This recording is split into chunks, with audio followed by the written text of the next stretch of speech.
Did you know that ice cream has been around for centuries? The earliest records date back to ancient China, where they mixed milk and rice and packed it in snow.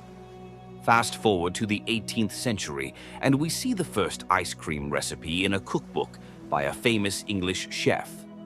And get this, vanilla is the most popular flavor worldwide. But did you know that it comes from orchids? Here's a fun twist. The world's largest ice cream cone was over 9 feet tall. Imagine trying to eat that. And if you're a fan of quirky flavors, Japan has some wild options like wasabi and squid ink. But no matter how adventurous you get, nothing beats the classic scoop on a hot summer day. So next time you indulge, remember, you're enjoying a treat with a rich history and some seriously fun facts.